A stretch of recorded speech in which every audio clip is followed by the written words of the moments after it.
Hi everyone, my name is Tori. This is Nova Life. Welcome back to my channel and welcome to my May wrap-up. May was an amazing reading month for me. I read so many amazing books. Most of them I did vlog for you guys throughout the month of May. If you don't know this, every Sunday I try to post a reading vlog of some sort, and I'm really proud of myself because I had so many fun, amazing reads. When I have to pick my favorite read at the end of the month, I literally couldn't pick one. I still haven't filled it out in my reading journal because I can't decide what my favorite read of the month is. As always, for my wrap-ups, I'm gonna start with some statistics for you.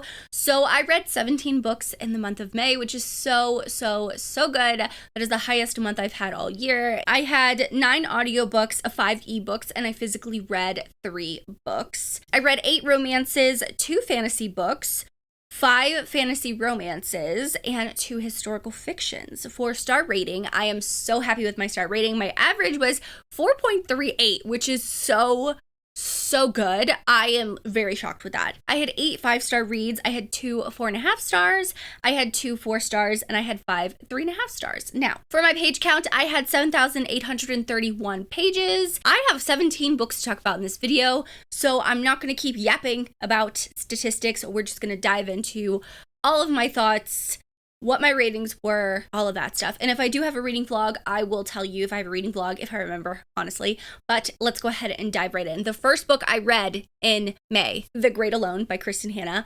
This was my 3rd Kristen Hanna book I've ever read, and I loved this. I read this in a 5-star predictions video, which was one of my first vlogs in May, and let me tell you, this book really took me by surprise. It's thick and I was very intimidated, but I love Kristen Hanna because she will draw you in with all of the characters at the beginning. At the beginning of this book, you follow this family who you see that her dad was a prisoner of war and now he's home. Her mom and her dad have struggled with like money, all of that stuff, where to live. He gets sent this letter from his friend that has previously passed away that left him this cabin up in rural Alaska.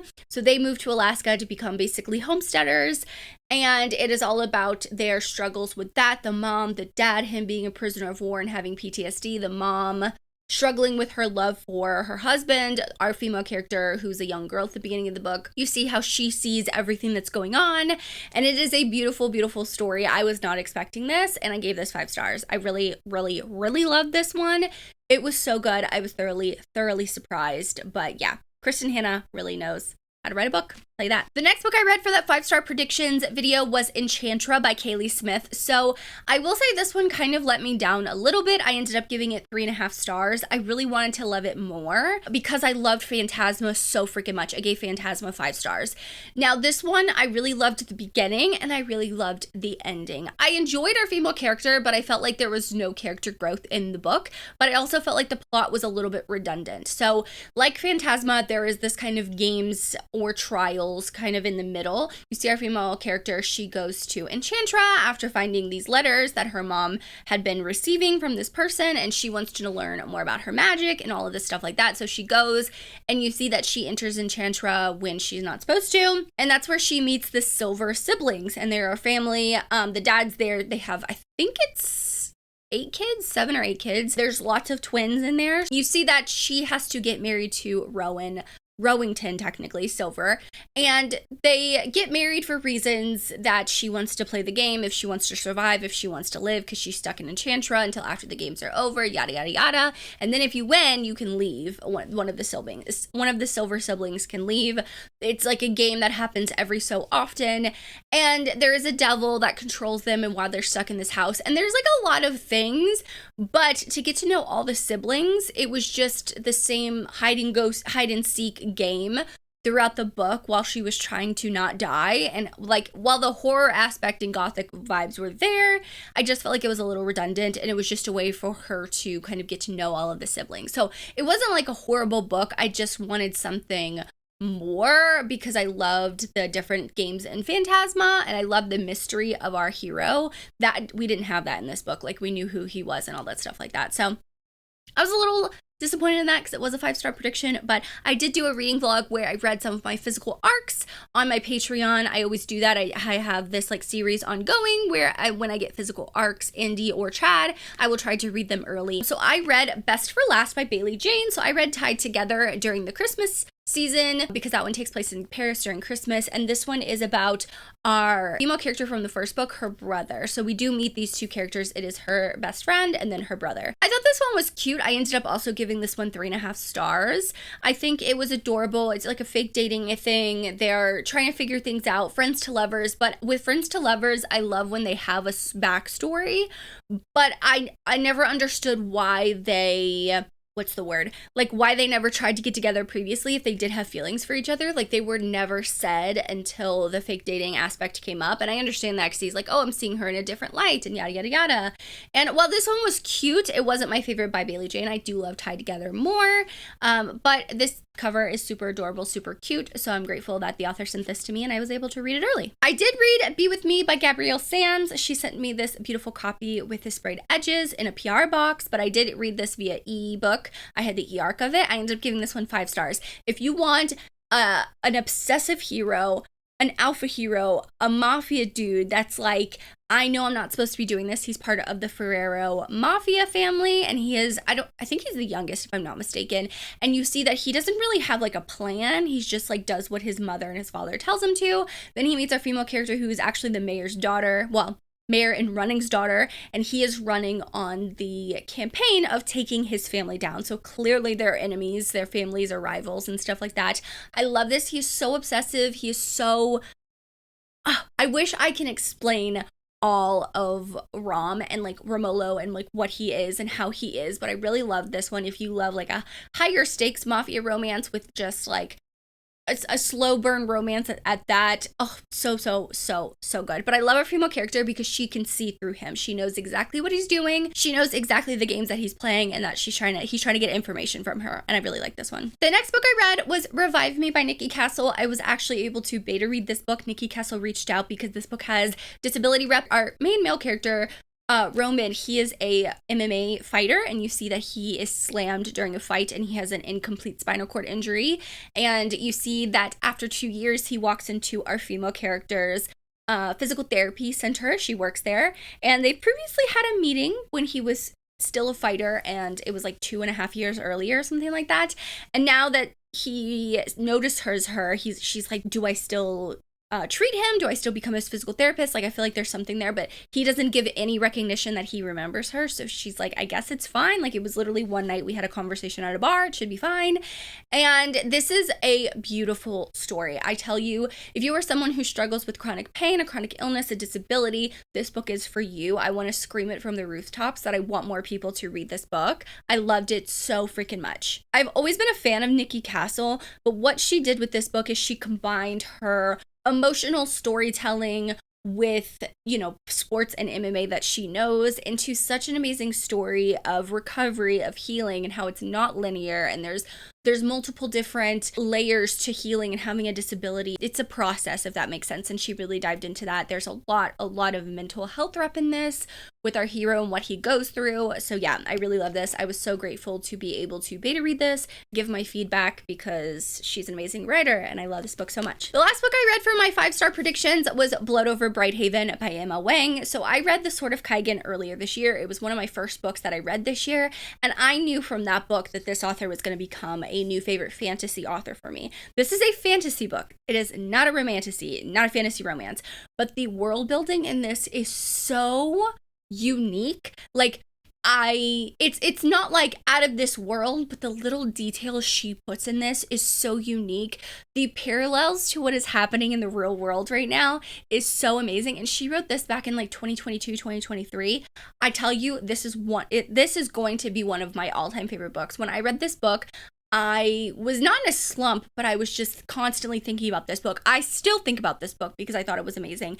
I love this author so much. If you're a fantasy reader at all, I would highly, highly recommend this. Like, I knew I loved Sword of Kaigen, but this one tops Sword of Kaigen for me. I just loved our female character and what she goes through and what she's doing, and the will that she has and the determination she has to make a difference. And I love this so much. I definitely want to reread this before the end of the year and highlight. I did add like 3 quotes to my reading journal from this book because I loved it so much. So yeah, even if you read romantasy, I still think you would really like this, especially if you love strong female characters. This is it. This is it. The next book I read was Spotlight by Rebecca Chinchak. So this is her newest release. It is the 4th and final book in the Holland Brothers series. It is a baseball player and a single mom. We do get to see these characters in the previous book, but you can read this as a complete standalone. I think this is like a perfect summer read, only because it is a baseball romance. Like, he is literally pitching and playing, and he's so good to Greer, who is Olivia's daughter. She's about 6 years old, and I love it so much. Like, the found family in this series is so amazing, and it is one of my favorite parts of reading Rebecca's books. The romance is so cute, but it's so real. Like, he is going after his baseball career. It's just starting up. He's starting at the Mustangs, which is kind of like the bottom of the bottom in the league. Like, the team is not very good, but he wants to get traded hopefully to another team as his career grows. But he's like, oh, I'm getting attached to Olivia and Greer. Like, how is this going to work out? It is so cute. I love it so much. There is a part where he like brings Greer and Olivia medicine, like all different types of cough syrups, because he wasn't sure what to get. It is just, caretaking is so cute in this book. So yeah, this one's a 5-star read for me. I really love this one too. Then I decided to read, I think it was just some new romances or like just mood reading weekly vlog, and I picked up Silver Elite. So I listened to the audiobook of this. This book has had everyone having an opinion, okay? I ended up giving this one 4.5 stars because the vibes were vibing for me. I loved the vibes. It was a very nostalgic read. It made me remember Divergent and The Hunger Games and Twilight. Not that it's similar to any of those books. I mean, this is a dystopian post-apocalyptic kind of world, very military heavy, where a female character you see at the beginning, certain things happen. She is thrown into this like military training because they really don't trust her, and they're like, we can't let you go because of what your uncle did, which is at the beginning of the book. So I'm going to put you into this academy, and you're going to work your way up and see if you're worthy, and we can use you basically, because she is really good. She's been trained by her uncle to, you know, have combat training and to shoot and all of this stuff like that. So I do find this very interesting. I don't know how the second book is going to play out. I did enjoy the romance, but there was just something there that just wasn't quite a 5-star read for me. But it is a book I would recommend if you do love dystopian romances, if you do love this kind of like forced proximity, secrets, that are uncovering things that are coming out. I think the second book is actually going to be more expanded with the world and stuff like that, which I am very excited for. I don't know when the second book is going to come out, but I did really enjoy this one. It was a really fun time. Now, I read Dire Bound, okay? Dire Bound by Sable Sorensen. This now got picked up. I ordered this. I don't think the cover is changing too much. I think it's just like zoomed in more. I don't know. But I cannot wait for the next book, except they pushed it back to summer of 2026, I think, sometime next year. But let me tell you, I had the best time with this book. I ended up giving it 5 stars. I really like it, only because I love our female character. She is strong. You see her at the beginning. She is fighting for, like, underground fighting for money to help with her mom, who needs medicine. Her sister goes missing. There is, like, they call them, I forgot, they call them like something. They kidnap little kids and bring them over the to the war zone where the siphons are, which are basically like vampires. And she's like, I need to get my sister back. No one cares about the kids here because it is a not it's a little bit poorer of an area. And you see that her boyfriend Lee is like, yes, I will help you. I will do anything. I work in the castle. I can tell you anything that you need. So she's like, you know what? No, screw that. I'm going to enlist in the military. So she does. And then there is something called the ascent that happens, to where everyone who joins the military is forced to go like up this mountain to see if any of the dire wolves will bond with them. And dire wolves are like it's like a next level in the military. It's like your elite, I guess, like that. So it goes from there. I really liked it. I loved all the twists and turns. The ending really got me. I cannot wait for book 2. I think it is going to be, the romance in book 2 is going to be super epic. I know that, and I cannot wait for that. So yes, I love this romantasy, gave it 5 stars. I then went on a little bit of a romantasy kick. I read The Wolf King by Lauren, I think it's Palperin. I could be saying that wrong. This is the first book in a series. I don't know if it's 2, 3, 4 books long, but I do know the second book is already out on ebook. The audiobook comes out June 10th. I do have that one. I have an ALC of the audiobook for the second book, but The Wolf King is interesting because you see our female character. She is betrothed to someone her father picked for her in the southern lands, and they're watching these like wolves fight from the northern lands. Like, they're making them fight in a ring, basically. And you see this like big alpha wolf basically going after this like scrawny scrawny little wolf that's obviously not an alpha, and she stops it and was like, stop, I cannot watch this anymore, this is horrible. Like, they were fighting to the death basically. And so when she goes down to the kennel to try and help the little wolf, I guess the scrawnier wolf, after everything, you know, everyone goes to sleep for the night, whatever, she sneaks out, something happens to where she decides that she's gonna go back to her room. She's woken up in the middle of the night by other wolves who have escaped to the kennels coming to kidnap her, and that alpha wolf saves her. But he saves her in a way that's like, I didn't save you so you could stay in this castle, I saved you so we can go up to the northern lands, and, you know, you can be basically collateral. And while I did like this, I ended up giving this one 3.5 stars. It was very, very entertaining. It was like 3.5, 4 stars for me. I definitely want to continue because there's another wolf that comes into play. It's a lot to explain, but I really liked it. I then moved on to A Tribute of Fire by Soraya Wilson. This is a book that's actually in Kindle Unlimited that has the audiobook, so it's read and listen in Kindle Unlimited, which is really nice. I ended up giving this one a 3.5 stars. This one was not my favorite. This is probably my least favorite read of the month.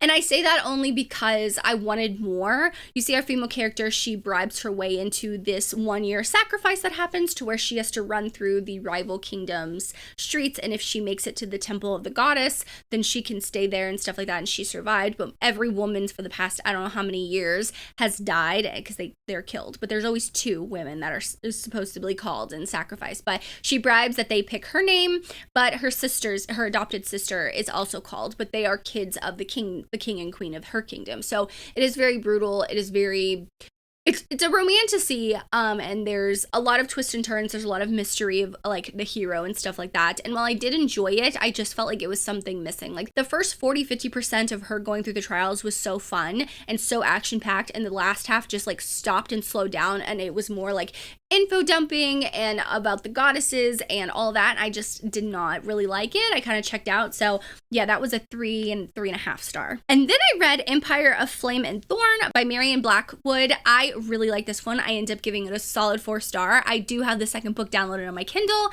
that I hope to read sometime in June, but this is a trials based romantasy. You see that the Fae people have been enslaved by the dragon shifters because previously, like thousands of years ago, it was switched. The Fae people enslaved the dragon shifters. So now history has reversed itself. They have these trials every single year, or every 100 years, or 150 years, I think. It's like an odd number like that.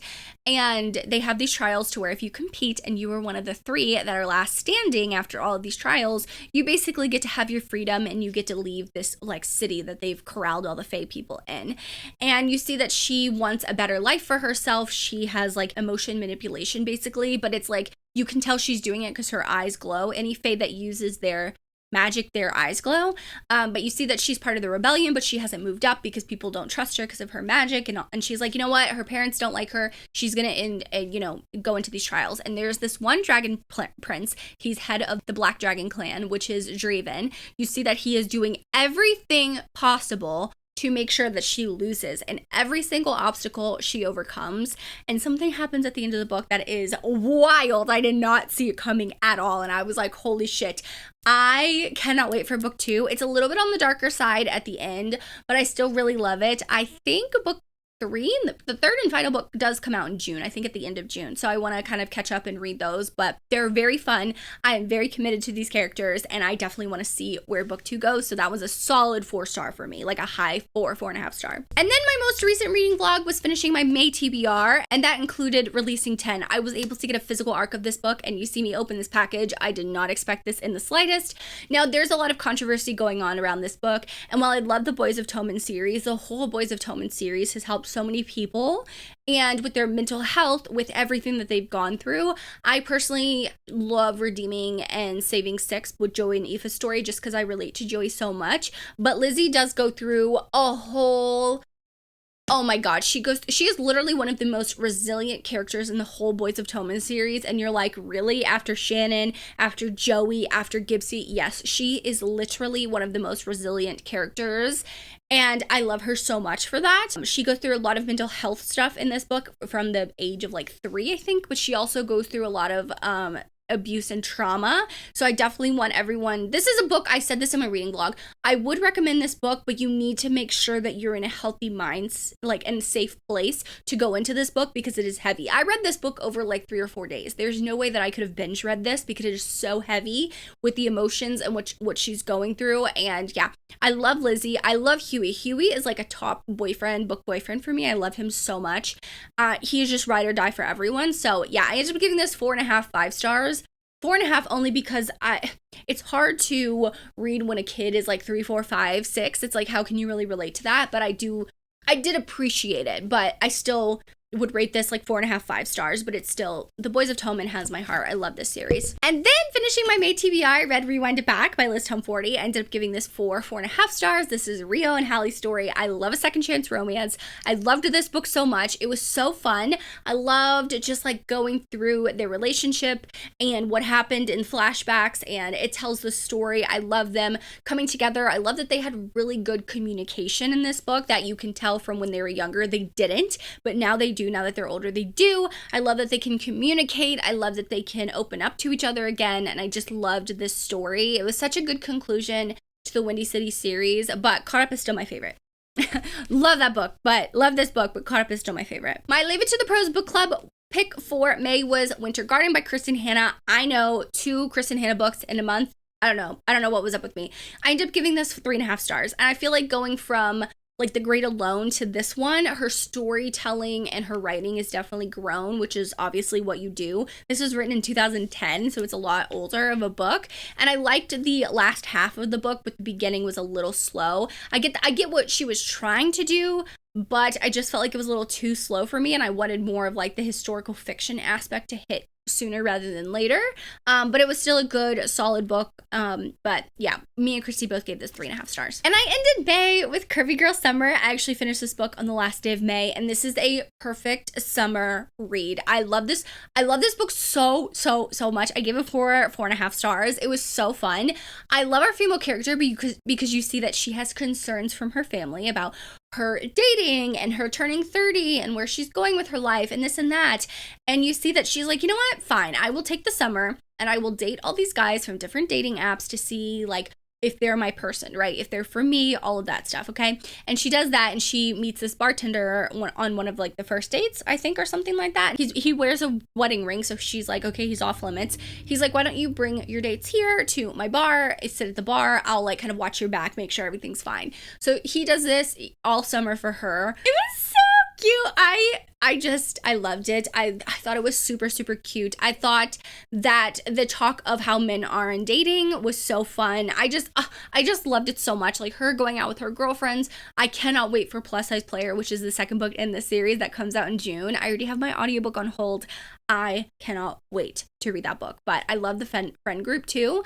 And I love the kind of like emotional journey that she goes through with her parents and setting boundaries. And there's just so many different layers to the story that I really loved. But those are all the books that I read in May, all 17 books. It was a lot. Yes, it was definitely a lot. But if you've made it this far and you want to let me know, leave me like a flower emoji in the comments down below. I don't know. That's all I could come up with. Leave me a flower emoji in the comments down below if you made it this far. Thank you guys so much for watching. Make sure you like and subscribe for more content for me. As always, I hope you're living a novel life, and I will see you in my next one. Bye, guys.